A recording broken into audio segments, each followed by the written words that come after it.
जय जय श्री राम। प्रिय भक्तों, बालकांड दोहा नंबर 103 में श्री गोस्वामी जी क्या कह रहे हैं? चरित सिंधु गिरिजा रमन, अभियद न पावहीं पारु। बरनय तुलसी दास किम, अति मद मंद गंवारु। गिरजापति महादेव जी का चरित्र समुद्र के समान अपार है, उसका पार वेद भी नहीं पाते। तब अत्यंत मंदबुद्धि और गंवार तुलसीदास उसका वर्णन कैसे कर सकता है?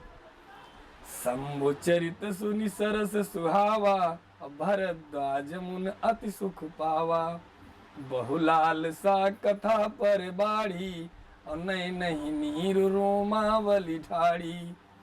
शिव जी के रसीले और सुहावने चरित्र को सुनकर मुनि भारद्वाज जी ने बहुत ही सुख पाया।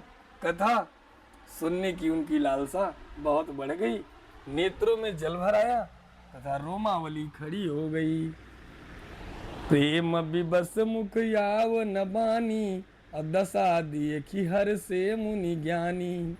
अहो अधन्य तव जन्म मुनीसा, तुम्हें प्राण सम प्रिय गौरीसा। वह प्रेम में मुग्ध हो गए, मुख से वाणी नहीं निकलती। उनकी यह दशा देखकर ज्ञानी मुनि याज्ञवल्क्य बहुत प्रसन्न हुए और बोले, हे मुनीश, आहा हा, तुम्हारा जन्म धन्य है। तुमको गौरीपति शिव जी प्राणों के समान प्रिय हैं। शिव पद कमल जिन्हें रति नाही, राम ही ते सपन्यों नहीं सोहहीं।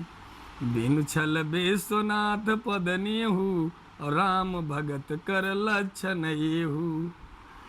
शिव जी के चरण कमलों में जिनकी प्रीत नहीं है, वह श्री रामचंद्र जी को स्वप्न में भी अच्छे नहीं लगते। विश्वनाथ श्री शिव जी के चरणों में निष्कपट विशुद्ध प्रेम होना, यही राम भक्त का लक्षण है। आगे बाबा क्या कह रहे हैं?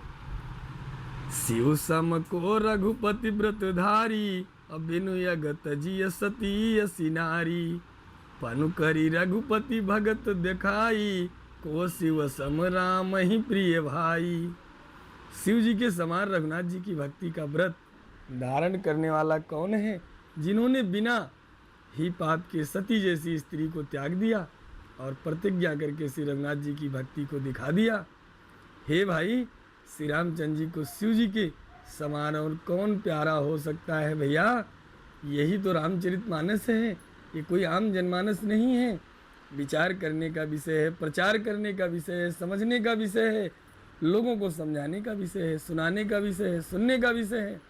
आपका दास, आपका सेवक, आपका भाई, आपका बेटा निरंतर श्री रामचरितमानस पर लिखित रामचर्चा के माध्यम से आपको दिखाने, सुनाने, समझाने का प्रयास कर रहा है।